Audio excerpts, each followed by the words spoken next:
Paint the fucking line straight, Travis. But this is the start finish line. but it's going to be if you it painted looks like Molly painted it. eBay Motors is here with the parts that you need at the prices you want.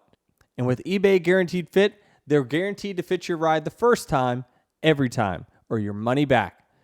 Keep your ride or die alive at ebaymotors.com. Eligible items only. Exclusions apply. The following is a production of Dirty Mo Media. Hey guys, welcome to Action's Detrimental. I am Denny Hamlin, driving number 11 Toyota Camry for Joe Gibbs Racing, and my co-host. It's Jared Allen, red vest number 311, following Denny Hamlin around on the weekend. Someone asked, what is my relation to you last weekend? I guess maybe a new listener to the podcast. I followed Denny around on Saturday and Sunday. That pretty much sums it up. I don't know what else. Pretty much sums it up. I mean, we were talking on the plane ride home. Like anyone could just press a button on a camera, right? Yeah, more or less. My agent Rod, he tried to be the social media guy once, and then Austin Payton, he tried to be, and just And they got to me. That's how I came into the picture. Their photos were quite blurry, so we decided to hire Jared 5-6 years ago. Well, Kansas, wow, what a finish. I went from having a front seat to a back seat to, one of the greatest finishes. It's tough for me to call it the greatest. You had a front seat to the greatest finish. Yeah. Yes. Sort of. Although I nearly crashed off of turn 4 by myself. I mean, it was really, really close. Yeah, I did. So we definitely got to get an understanding of what's the best race versus finish, because I think that sometimes when people were talking about Atlanta, that this is the greatest race. No, it had a very good finish. The finish was good. This I thought was an overall great race. The entire race was great. It was a fantastic show as far as, being able to, the tires wore out. This is another track. Now, probably our best 2 races of the year when it comes to Bristol and Kansas is 2 tracks where we wore out the tires. There was guys that were pitting at the end of that race because they were wearing the tires out. I mean, surely to God, NASCAR, Goodyear not thinking about changing the tire when it comes to this, because the show is absolutely amazing. Did you see Larson's tire there at the end? Yeah. I saw his, and it looked like, kind of watching back and looking at comments this morning, it looks like several others had tire issues as well at the end of that race, which that just means there's been drop off. And if you look at the lap times at Kansas Speedway, it drops off well north of a second and a half. So absolutely just perfect racetrack for the next gen. This car is so draggy. It allows for these photo finishes, because when you get side by side, you're just, whoever's just a couple inches ahead, it dumps air on the spoiler of the car that's beside them, and it slows them down. And then the minute the other car gets a little bit ahead, the other car starts dumping air, and it just goes back and forth, which is why we've seen some fantastic finishes. So, Kyle, might as well have said Kyle. Jared, what was your impressions of it all? Well, it's interesting that you bring up the tire fall off, because I don't watch a Kansas race and think, this race is so good because of the tire fall off. It's just it's part of the elements that go into the stew that makes it a really, really good and compelling race. I didn't have front side speed, but I had extreme long run speed, where, others like the 17, the 5 were very good on the short run. And then, that's why you saw comers and goers, right? And constantly it was yo-yoing back and forth. So, this track just sets up perfectly for the car. I mentioned it after the race that the combination of it all, we have lower horsepower, so we have to run at the top for momentum. But there is opportunities at this track for you to run lower cut distance off, slide up in front of somebody, and then you're not going to have a good run off the corner, and then they're going to repass you back down the straightaway. So it's just, if you were designing a 1.5 mile nowadays, it would be like, give me whatever Kansas has got. Now you'd have to match the surface with it, but it just was a fantastic race from beginning to end. I started 14th, won the first stage, and it's not like I was in the top 5 after 30 laps. We came on strong at the very, very end of that run, and I'm watching Larson and Chastain battle, and these are probably two of the best blockers in the whole field, and then I knew that they were going to slow each other up so much that they were just going to bring everyone back into the picture that was behind them, and they did, and I was part of that. But it was fantastic and fun to watch, and then I was a part of it myself. So it was a fantastic weekend. The fans obviously got their money's worth, the ones that stuck around. Thank you, Kansas fans, for doing that. That's right. I feel like this race, we completely forgot that this race was rain delayed for 4 hours. Yeah, and I spoke to it on Fox about how I was a little concerned, from our stand being on the 11, that this track's going to be a little faster than what we really wanted, and when the track is faster, what that does is it just equalizes the field a little bit more than what it does if it's really hot and slick outside. What happens if the sun is shining? It will pull the oils up from the surface of that asphalt to the surface, and the track will become slicker and hotter, and it will be harder to drive, and then you're going to have cars that are really good and cars that are really bad. But when it's cooler, everyone's gripped up, and it becomes more of a speedway type of race. It's not drafting, things like that, but it becomes more of a pack type of race. And it just was a great race. There's no two ways about it. Any stage, all stages had close finishes, and it had everything you would want. Were you surprised that this race produced such a close finish? I know we talked about a couple of weeks ago, I think it might have been Texas. You had just said, well, that's just not what that track does. That track just doesn't allow for that type of finish right after the Atlanta one. Were you surprised that Kansas produced this type of finish? No, not surprised, for sure. Especially when it comes down to a green-white checkered. Anything can happen in that scenario, and certainly when you have cars come off pit road, they do have tires. So, at least right side tires like the two winners had. It just was like, it's an opportunity for cars to get side by side and then stall each other out and then have a great finish. So it wasn't that outlandish to see the type of finish that we did.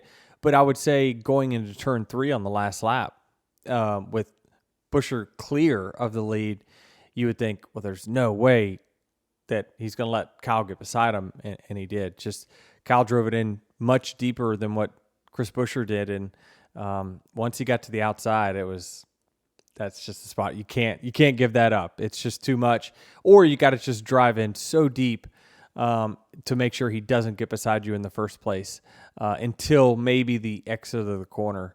But bravo for them, because they allowed us to watch a great finish. It's easy to Monday morning crew chief this. Crew chief, yeah, there you go. But watching it back and watching the replay, is there something that Buescher could have done differently to avoid allowing this to happen? Yeah, I mean, I think there always is, and they're going to break it down. Their own team will break it down as much as we're trying to break it down here. But from my standpoint, I think he ran the bottom of 1 and 2, and that I don't know that I necessarily would have done that if it was me, just simply because what is the 5 strong suit? It's always going to be running higher than you are, and being able to get momentum when he's running higher. So thinking this through, I would think that I would say, okay, I'm going to run the middle in 1 and 2, not the bottom, because when you run the bottom, the run off the corner is not great. So if you run the middle, the track is cleaned off enough during the caution flag to where the middle has got clean pavement as well. So you can just run in the middle, get a better run on the exit, and then you really prevent the 5. You force him to now run the bottom to get position on you, because if he runs high, there's just too much distance for new tires to really get there. So I think running the middle 1 and 2 is what I would have done had I had, a night to sleep on it and thinking about it. Run the middle. You then force the 5 car in a place where he hasn't completed a ton of passes all day, which is the bottom. So you force him to the bottom. Now you come off the corner, and if you're clear, which you should be given the lead that he had entering turn 1, he's going to have a worse run than you going down the backstretch and then into turn 3. This all compounded because of the 17 decided to go low, gave the 5 the lane up. The 5's got a big run now off the corner, and you saw it just all the way down the straightaway. He's gaining. And then all the 5 needs to do is drive in a little bit deeper, because he's already got the momentum from running up higher.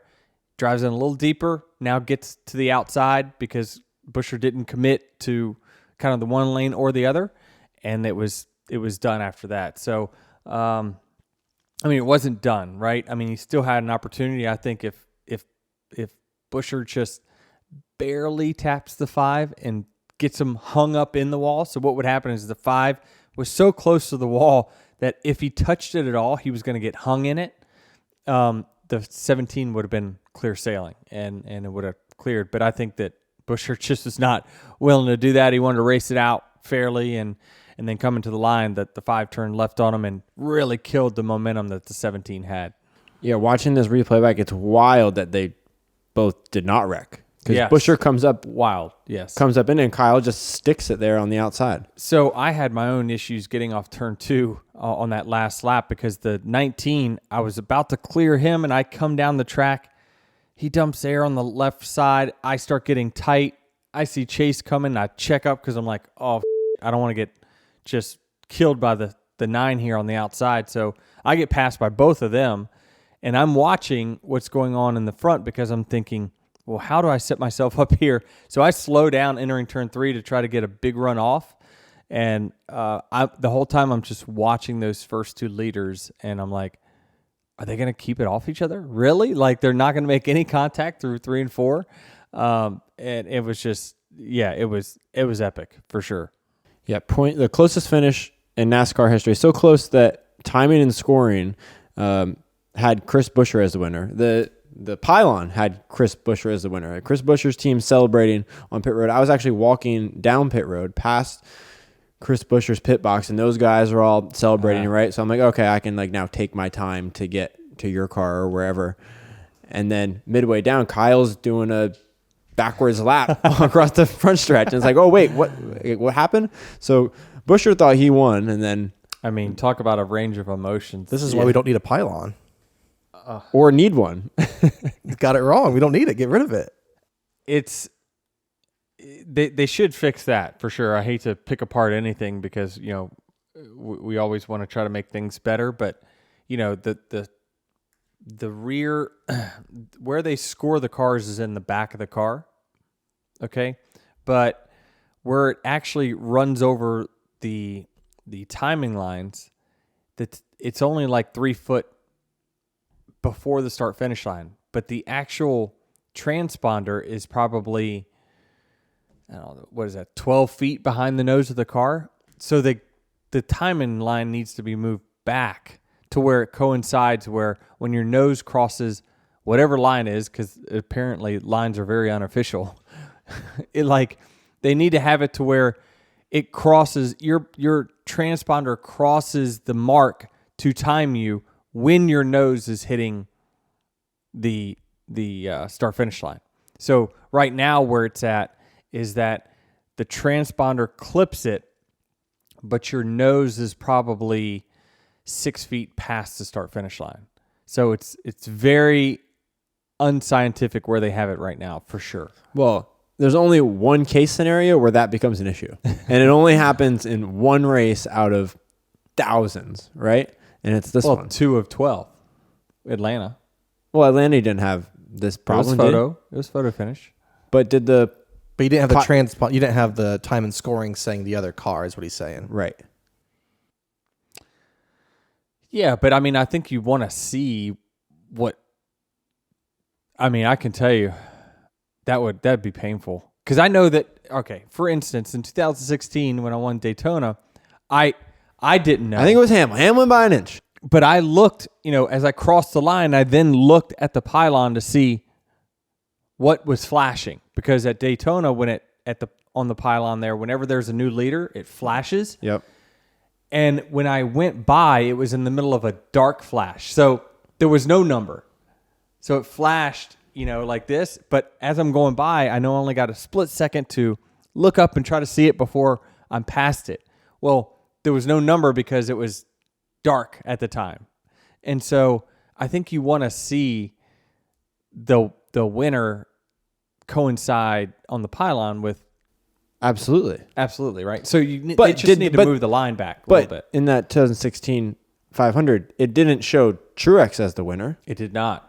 No, it showed us because we had the lead regardless of whether that extra 6 foot was in play or not. Right. So that's what I'm saying. There's one very, very, very rare case scenario where that creates that issue, where the winner of the race is not the guy on top of the pylon.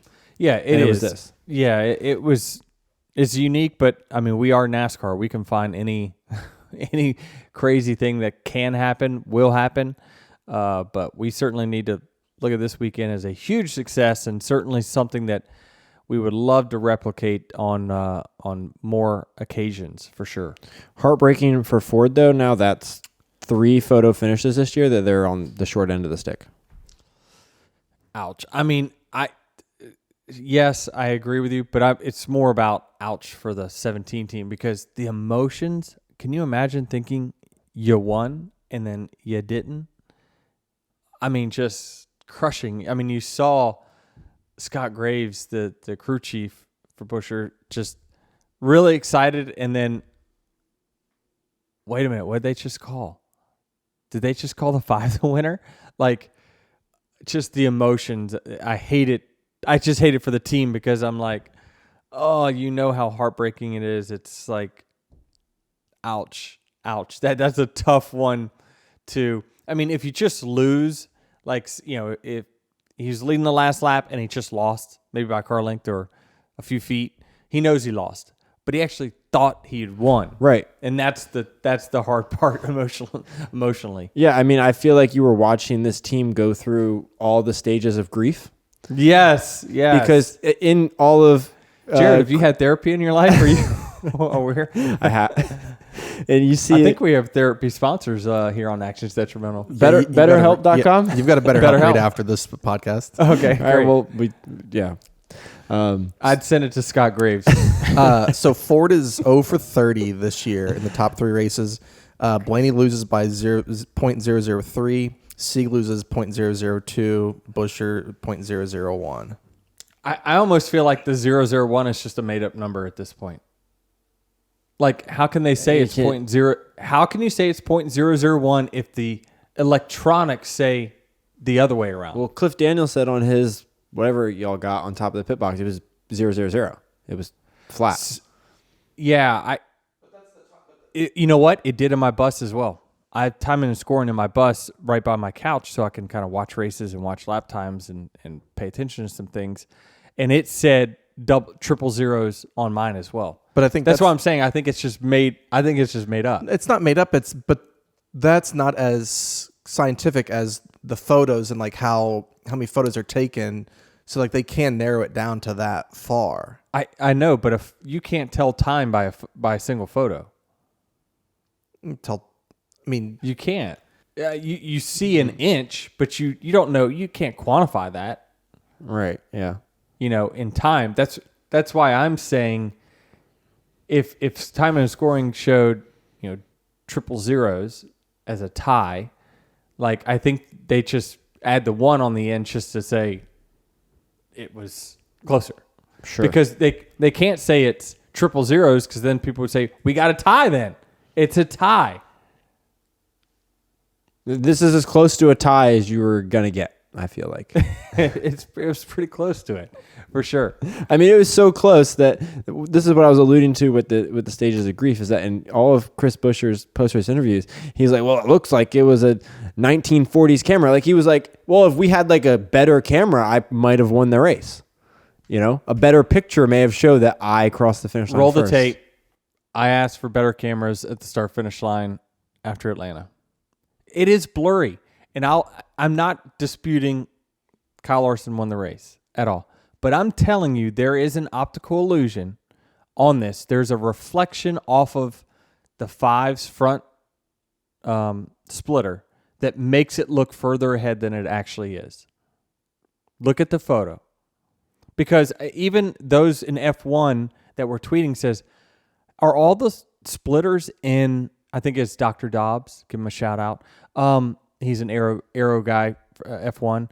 He says, hey, it looks like the 5's splitter is showed further ahead. And it's like, no, they're the same on all cars. But it's a reflection. If you look at the light on the center of the 5 splitter, that light is blurred and shoved forward. There's no question about it.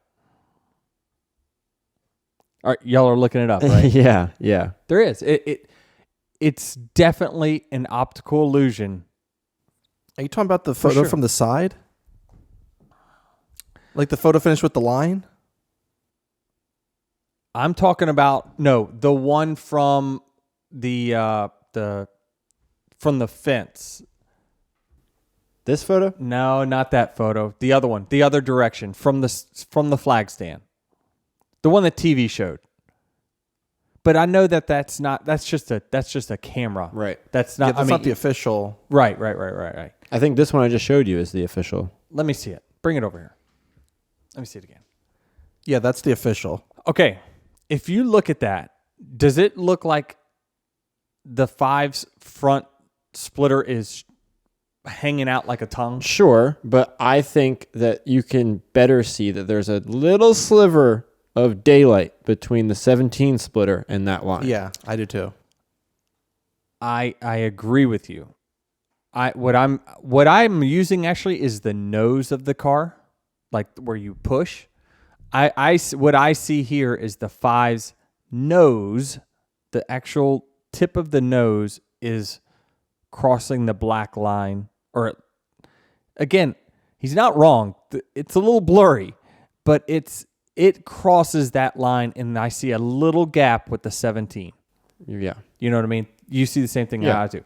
I'm just telling you, there is photos out there that are certainly that are showing this photo finish, and the 5's reflection looks like it's more forward than it actually is. It's fun to I love that we're talking about this because it's a great finish. And it's something that our sport, it's good for the sport, right? It's good for everyone. It sucks for Chris Buescher. It sucked for me. Another race inside 10 laps to go. I'm leading.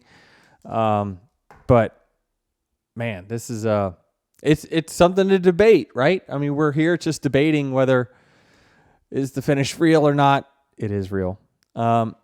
So we should get. I agree. Maybe we should upgrade the camera slightly. What I mean, upgrade. What do you want in like? I think you could have said too close to call. What? But What? Then what? I'm confused on. I'm saying it should have taken longer to really. I mean, because we saw the line. First thing is, how did they call that? You're referring to this picture, right? It's overlaid with There the you horses, go. but But that's just a standard TV camera. yeah, that replay. doesn't count towards the official. Understood. But what I'm telling you is, since the 5 is on the banking, there is a reflection on the front of that splitter that is. It's blurred forward. It's blurred forward. I get it, but I don't think that this is the camera angle that NASCAR is using to officiate the race. I agree with you. So I agree. I think they got it. I think they got it right. I'm just saying, what's the harm, Jared, in us upgrading our camera? Can you even upgrade it though? 100%, right? You can upgrade it. I don't know what the technology. I mean, I have no issues with it. It worked for the same technology used for the Kentucky Derby. I don't know. The horse photo's a little better. Well, yeah, the horses. Say it, Jared, louder. The horses aren't running as fast. Agree. I agree with everything you're saying. Listen, we got to bitch about something. We had a perfect race, for crying out loud. Look, I'll upgrade the camera, and then because we're not done with photo finishes, and certainly you want it to be. Listen, how about this? Let me make this argument. Just for the sake of the photos that they pass around social media, you would like to be more clear. Yes or no? Yes. Okay. There you go. That's why it's worth the investment. My complaint, we need that photo faster. I think it took too long to get it out. How long did that take? It felt like an I don't know. More than, like, I think you need to have it in, like, a minute or two. Like, it felt like it was longer. Yeah. You just need a higher resolution image camera. Look, I don't know what it is, but I know that if I hate to complain about NASCAR because they just did wonders to get my 560 vest back. But if they send us footage of races, it's in 720, which is like not very high quality. So I don't know. Higher frame rate, something. Yeah. I don't know. Well. In an alternate universe, though, can you imagine if Denny Hamlin was to win the race with the crooked start-finish line? I could not imagine. No, I could not. I mean, that's what we're talking about today. Some people are talking about the finish line's crooked. Well,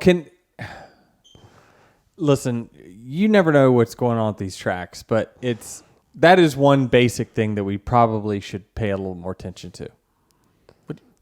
What do you need to pay attention to? Paint the fucking line straight, Travis. But this is the start finish line. But it's going to be if you it painted looks like Molly painted it. Why is Molly taking strays over here? But it's like there's going to be rubber on this. So you could paint it before the race, and it's probably not going to be even at the end. I mean, Travis, the restart line is straight. The paint doesn't move, Travis. You could put rubber on it, and it's not. There could be spots missing. Did you honestly thought that the start finish line was the official end?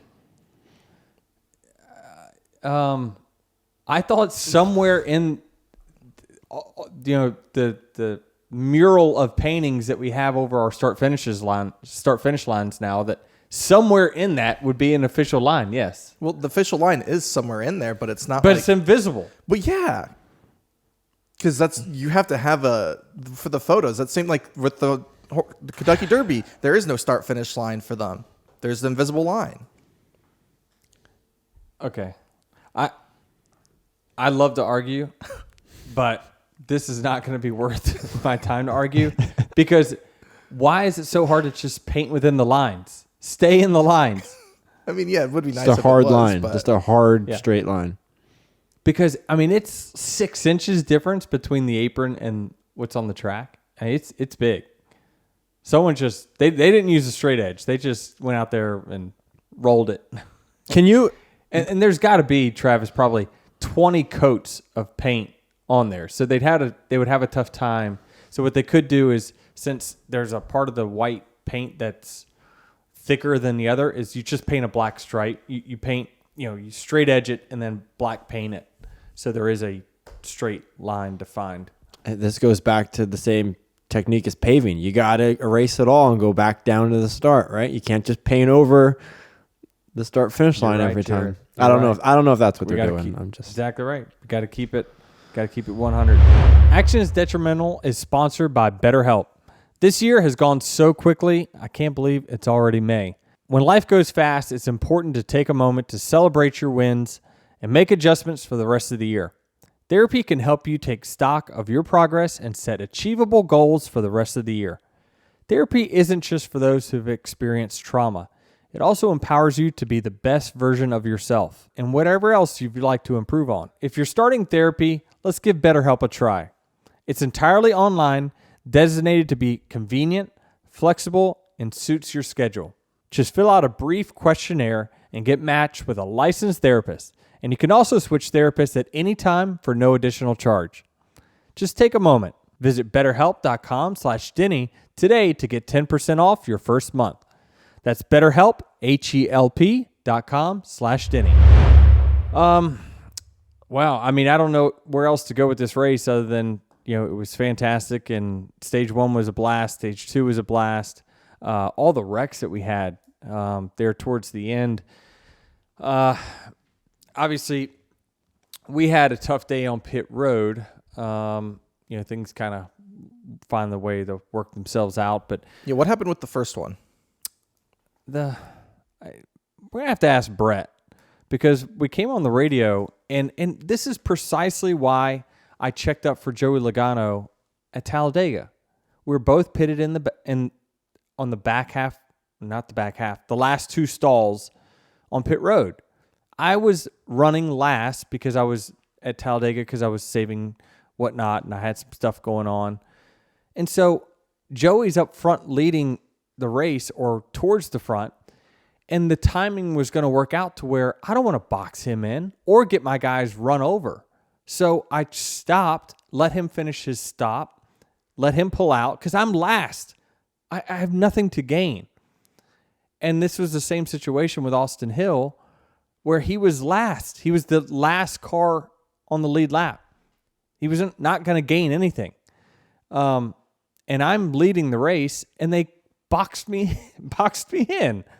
And I'm like, it wasn't very courteous for sure, but it's like, it seems, I don't know why I thought it would just be common sense for driver, spotter, and crew chief to, if someone is racing for the lead, and you are racing for nothing, you are last, you're the last car, let the guy leave before, if it's going to be close. But instead, I nearly knocked him off the jack, nearly hit one of his guys, and then on top of that, he stopped short.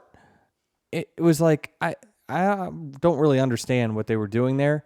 But, I think Chris was, he was upset about it. I came on the radio and said, well, I probably played a role in it myself. I probably should have stopped shorter and not, box myself in. But I didn't think they told me on the radio that he was probably going to just let us go.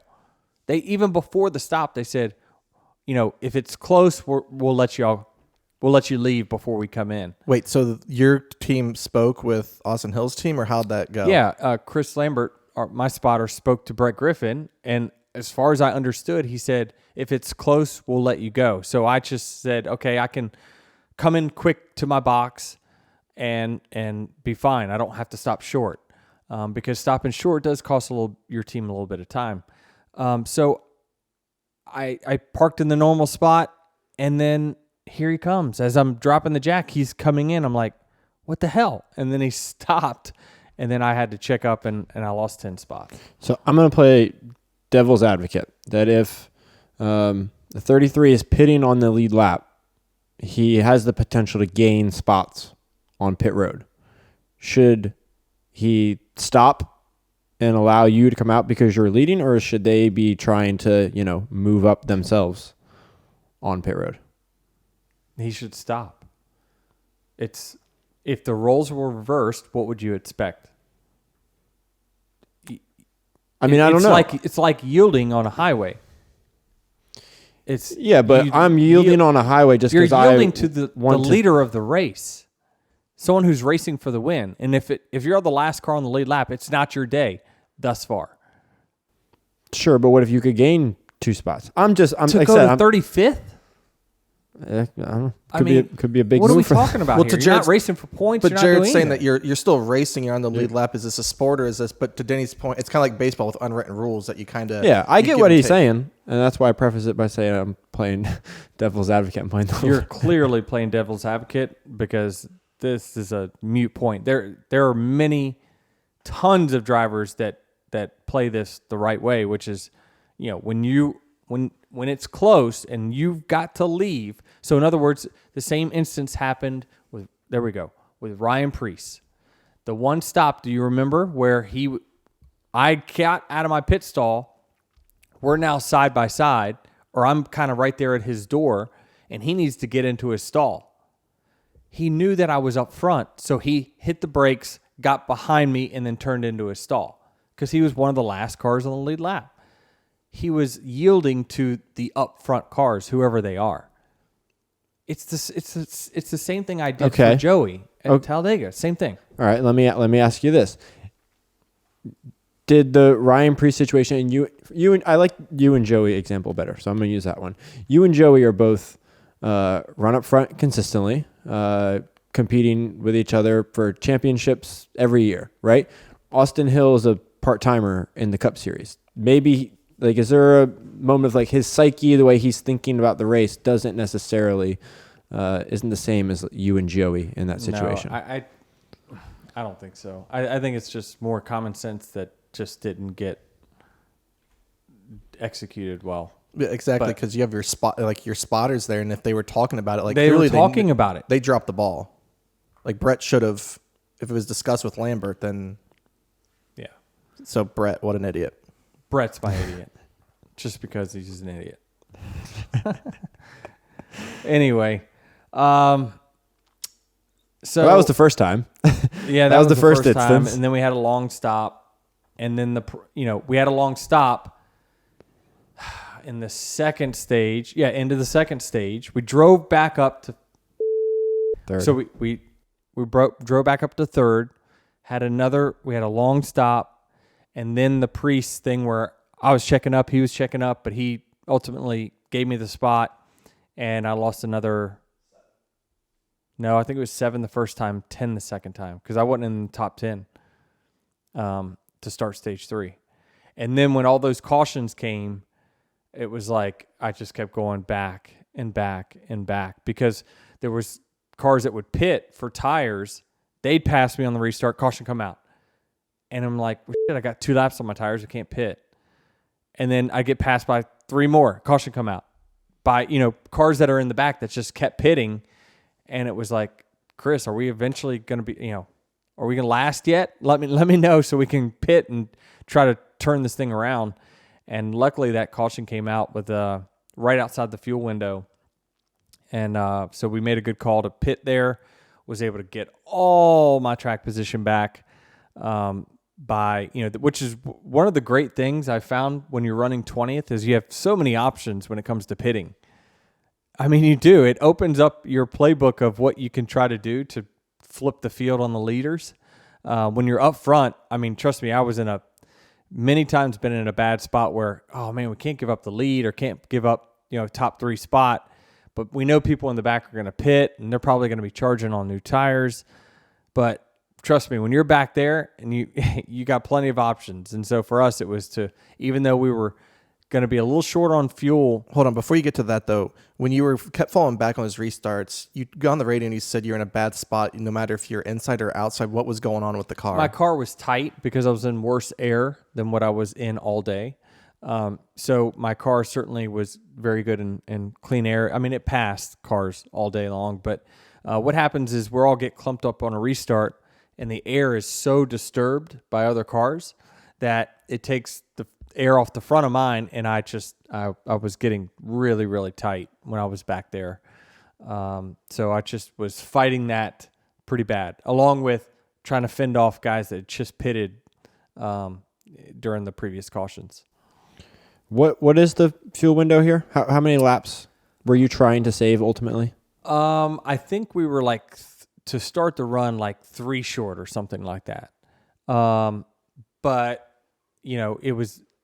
Had it been during the day, we would have, we felt pretty confident we were going to be fine. But just with the speeds picked up because it was starting to be nighttime, you run more throttle, and so you probably burn more gas. So it was interesting. TV actually did a pretty good job. They caught on to it, a while into the run. But, Chris Buescher and myself were racing, and we were racing because every time I'd get like a 3-4 car length lead, I'd start slowing down the straightaway and then reel him right back in. And then we kept going back and forth. And then finally, when he kind of gave up the ghost and realized, okay, I'm not going to let him go.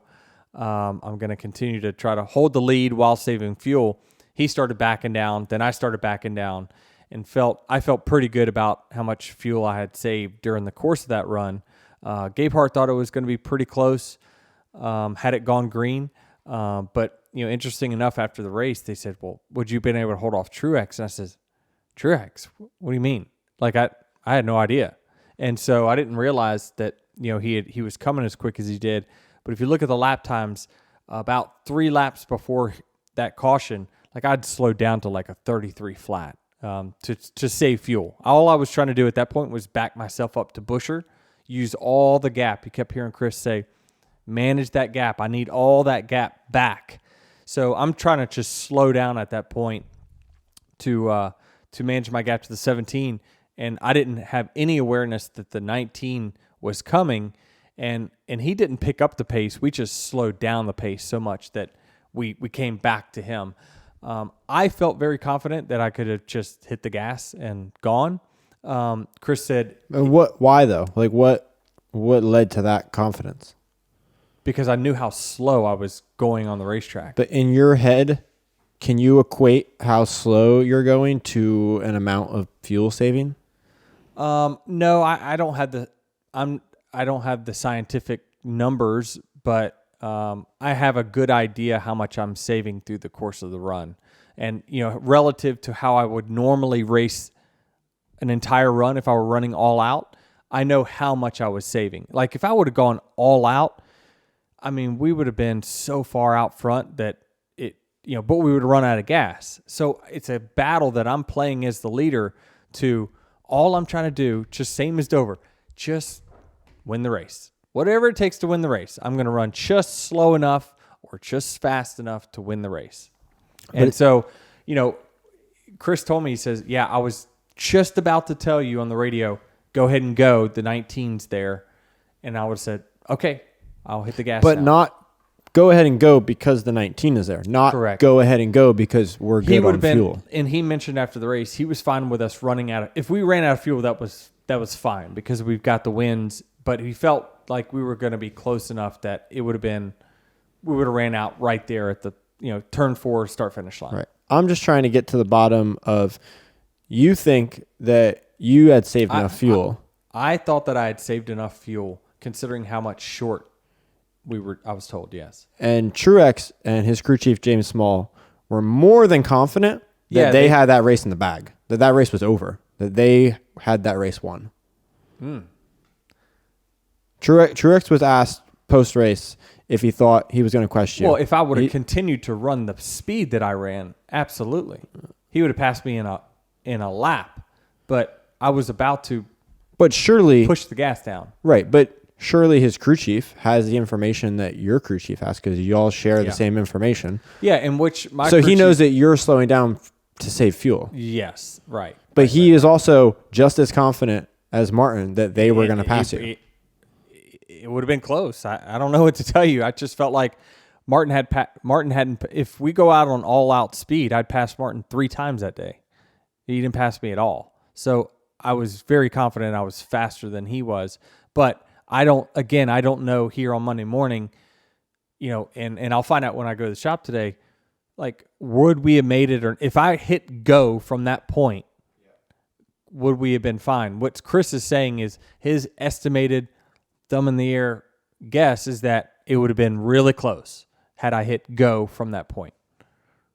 So either way, I think we were set up to have a really good finish at the end of that race. Yeah. Well, we've seen that movie before where Denny Hamlin runs out of gas with 1 lap to go. Pocono. I told you, I sit on the plane, I'm like, I feel like I should win 100 races. Like, damn it. I have so many of these close calls that it just drives me crazy. And while I'm so happy with the wins that I've got, I'm like, God, I think about the tens and tens of races that just, something crazy happens and I didn't win. So, but holy we are fast right now, and things are going well, and we're going to another really, really good track for us. What part of this race do you replay over in your head more? So like last night, what did you think about more? The fact that the caution came out with 10 to go while you were leading, or that you got beat or cars passed you on the restart? Probably the caution coming out. I mean, certainly I would have second guessed or done something different when it came to choosing lanes. The conversation and, what happened on our radio on the 11 cars, Chris told me that it was close to 50-50 on choosing the inside or outside. I wanted to choose outside. I didn't say this to him. I said, but I wanted to choose outside because I just felt like I was, in a green-white checkered situation, the third place guy most times will split 3 wide, bottom. What that does is then what it did to me, right, is that I'm on the bottom. And he told me the key moment for me was when he said the 5 car will, by the numbers, probably will choose the outside. And so at that point, I'm like, good. I don't want Kyle starting behind me because I know he's going to split 3 wide. And whoever he splits 3 wide is going to go backwards really quick, because what happens is that, so say Kyle chose the outside behind Buescher. If he goes 3 wide to the outside of him, Buescher now has air dumping on the left side of his spoiler from my car and the right side of his spoiler from Kyle's car. So it's a double parachute for him, and it pulls him way backwards. Yeah, whoever's in the middle. Absolutely. You do not want to be in the middle when it comes to getting split. No question about it. And what happens is since you're running wide open all the way till turn, from the start finish line till turn 3, you lose that momentum all the way around the racetrack. And so second guessing it, Monday morning crew chiefing it, the absolute right play was to pick the top, put Buescher on the bottom, because Kyle was going to choose the bottom no matter what. His best avenue to winning the race was getting the inside line and splitting me. That was his avenue to winning. And what that did then, dumped air on both sides of my spoiler. I just start going backwards. They split around me. Even though I'm wide open, doesn't matter. It's just they've killed the momentum right off the bat, and then we just go backwards. So now he's in a battle side by side with Buescher. So I would have absolutely rather have chose the outside and gotten the push. Now, if Larson would choose the outside behind me, he likely would have tried to split me if he wanted to start fourth to the outside.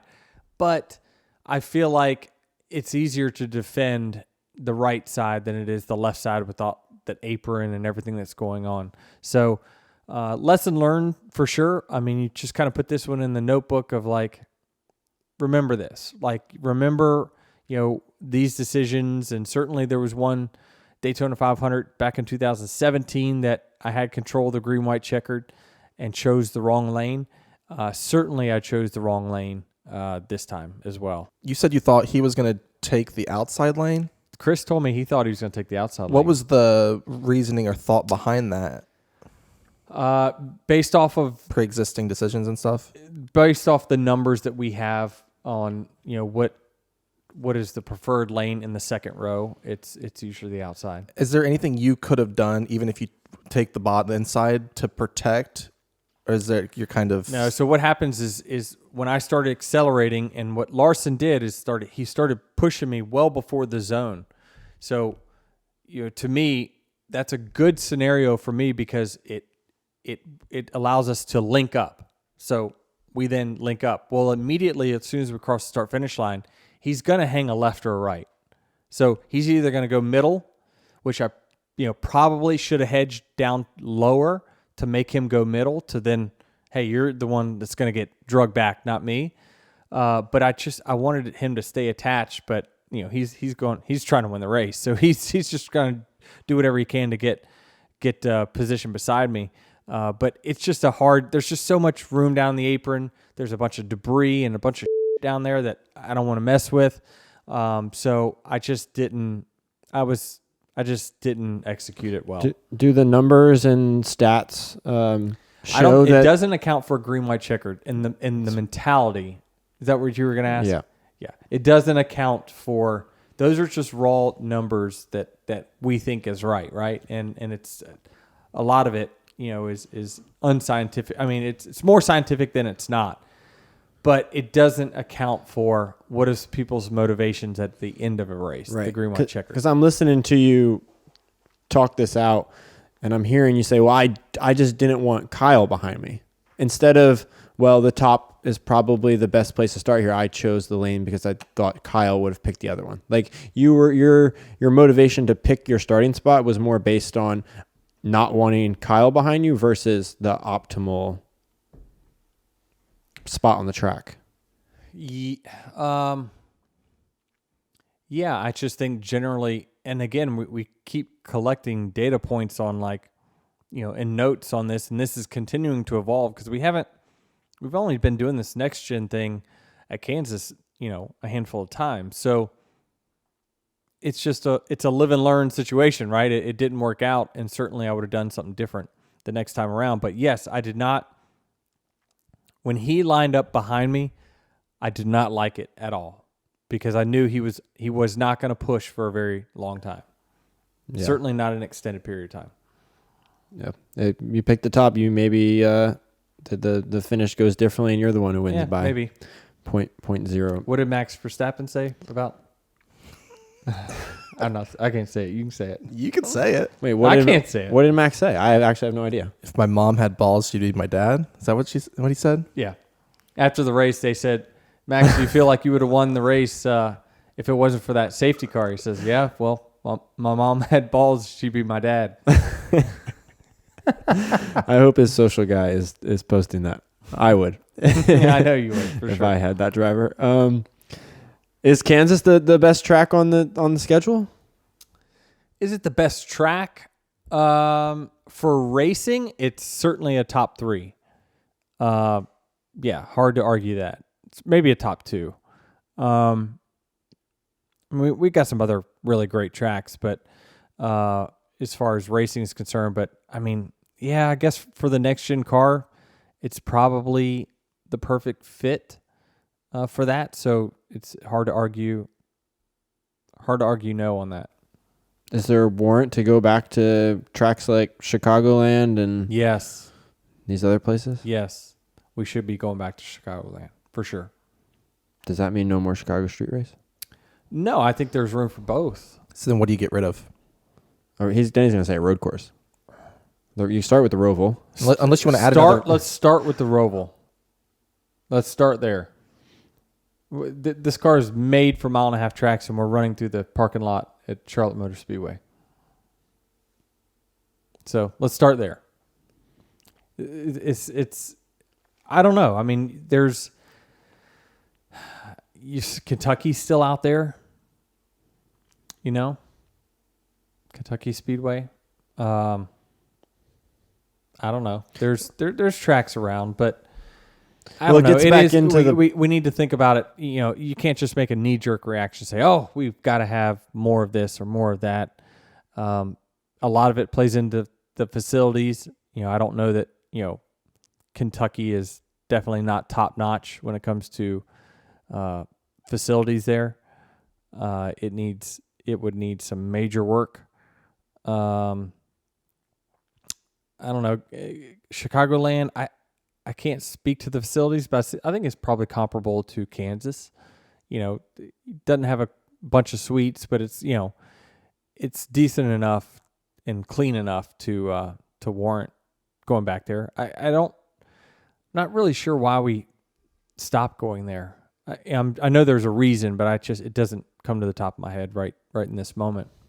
I guess too, as you've mentioned before, that politics would play into this because if you take the Roval out, then you have to stick to an SMI track, right? And neither Chicagoland or Kentucky are SMI. Well, yeah, I mean, maybe they could put some money back in Kentucky in the upgrade the infield there or something, or get the elevators working.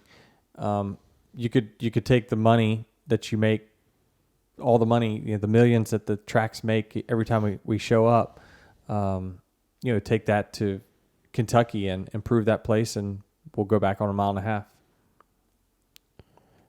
I have one request for you drivers, and it's more about the drivers who win consistently, win a lot. Okay. When you get out of the car in victory lane, can you act like really excited so the photos are good? Sure. Did you not get any good? The victory lane this weekend was not very good. There was no confetti. Why? I feel like what? There was no confetti. I feel like just the motion was just not there. Like well, you that's win not a the driver's point. fault if there's no confetti, Jared. You're right. They're not. Are you pressing, sure? I guess you're sure. I'm You're positive. There was no confetti. There was. That's interesting. I've Yeah. never. That's very interesting. I don't know why that didn't happen for you. I hate that. It may not have worked. Do you hate it? I could give two shits. Trust me. Besides that, Corey Heim won the truck race. We didn't touch upon that. Yeah. I don't know. The truck race was meh. I didn't watch. Yeah. It was. I mean, he dominated. He was fastest in practice, and I think that it sounded like they got a new truck that was designed for these 1.5 miles, and Corey got out and was like, "Yeah, this thing's got a lot of potential." It's like, whew. He just spanked the field. Zane Smith, still running some trucks. He gave him a run for his money there at the end, but it's still Heim time in the truck series. It seemed like he did a pretty good job.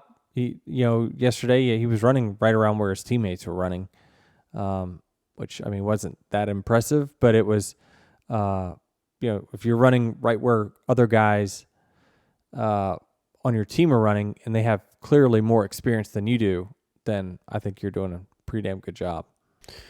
I think one thing to point out here of this Kansas race is a shout out to Noah Gragson. I feel it's very compelling that last year he was in one of those legacy cars, did not have the best finishes, did not have the best performance, and then to get in a Stuart Haas car, which we all know how they ran besides Kevin Harvick last year. Yeah. I feel like he's performing extremely well early on. He's certainly finishing very well. I think he's performing well. To me, he's clearly running the best of the Stuart Haas cars right now. That's a quick, uneducated, knee-jerk reaction. But I feel like whenever I'm going through the field, like he's typically one of the front SHR cars. So yeah, he definitely took a big leap in the off season, and he seems very focused, and you're seeing nothing but good things out of Noah right now. He's really performing well. Yeah, I was going to ask you if there's anything moving from one team to another and how that can affect your performance, but I guess you can't really touch on that because you've been with the same team. Yeah, I don't know. It's the legacy cars were obviously struggling. I mean, Eric Jones was doing he was running pretty good last year, right? I mean, it was just the 42 car. The 43 was running okay, like kind of about what it was when it was a petty car, right? It was, and then Noah comes over there and just struggled mightily, and then this year it's like, I don't know, they're running. Are they running better? I think it's not. It's about the same. And it's hard to tell now that Eric, he'll be back in the car at Darlington. Yeah.